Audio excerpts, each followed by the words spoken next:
Alrighty, good afternoon, everyone. This is a impromptu rant.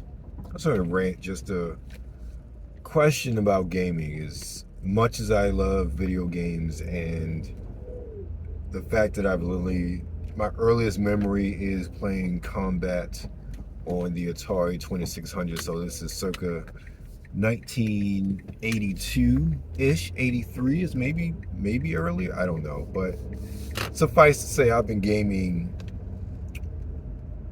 most of my life, 40 plus years. Okay.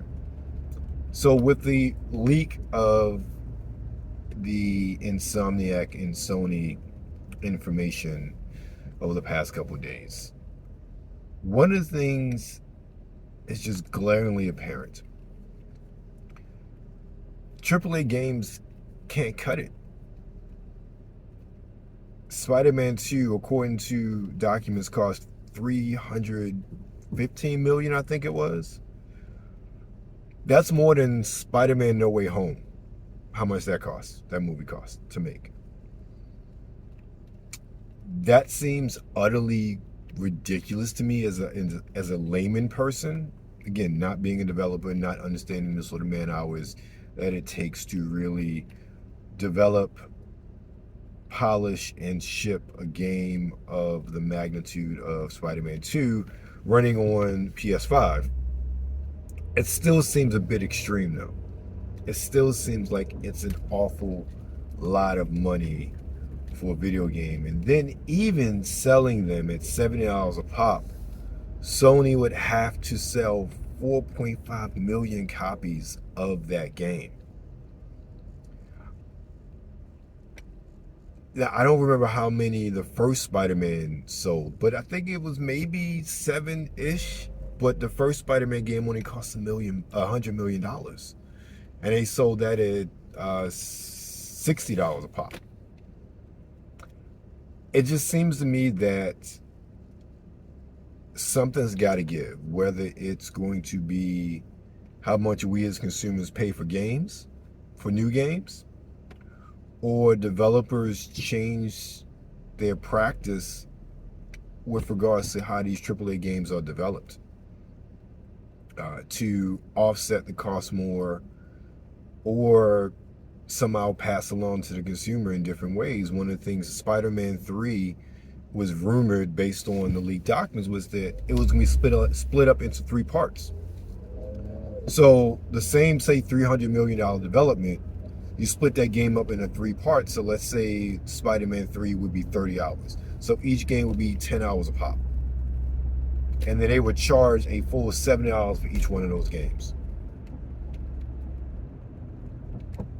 That, from a consumer perspective, is downright insane. But I get it. I really do get it. I don't like it, but I get it. So essentially, you're getting 3 times what you would have gotten for that same development process. I can't hate Sony and Insomniac on that one from a business perspective, especially if they don't want to change how the games are developed. They don't want to find ways to cut costs or to just somehow make the game development cycle cost less.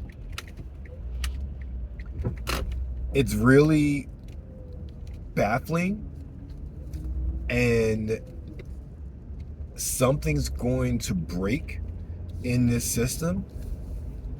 We are only 3 years into the current generation, and we are already seeing things like this for Spider-Man 2. Lord knows what Senua's Saga Hellblade 2 looks like on the Xbox, and how much that is costing Microsoft with the way that game looks. So something's got to give. Somebody's business model needs to change if they're trying to make money. And it looks like Microsoft is doing something to do that with Game Pass, and the fact that Game Pass is profitable, and so many developers are speaking out about how impactful the Game Pass has been to their overall sales and getting people to play the game. Many developers have come out and said And these are more indie developers, not so much AAA, but many developers have said more eyeballs have been on that game and sales because of Microsoft's pushing this game and the added advertisement and marketing, well, it's really the same thing, of being in Game Pass. And I will say, as someone who is a Game Pass subscriber, there are a multitude of games that I have played in the past few years that I never would have given a chance if they not been on Game Pass. And I've purchased those games, well, not all of them, but some of them, based on the fact that I played them on Game Pass and I wanted to retain them once they left the service. And again, I never would have played those games if they were not on Game Pass. I would not have taken a chance on them if they were not on Game Pass. And I think that's something that Microsoft really understands and gets with regards to that. However, every AAA game is not going into that service. And now with the increasing prices of $70 for many AAA games, I don't know about you, I'm very weary about how I spend my money when it comes to gaming. I don't want to pay $70 for a so-so experience.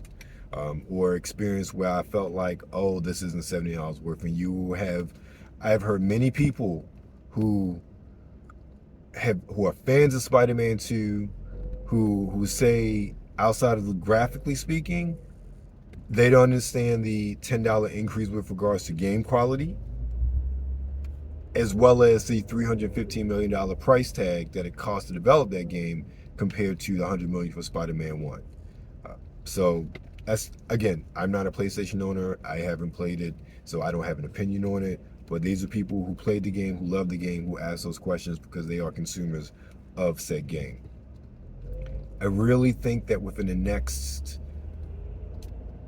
2 years, because it seems like, especially with Sony's doldrums of game releases this year, and Microsoft seems to be ramping up their quarterly schedule for AAA releases starting next year, I think the next 2 to 3 years we're going to see some real changes in the industry with all of these AAA titles coming out, especially with Microsoft buying Activision. People have to change their business models if they want to stay in business.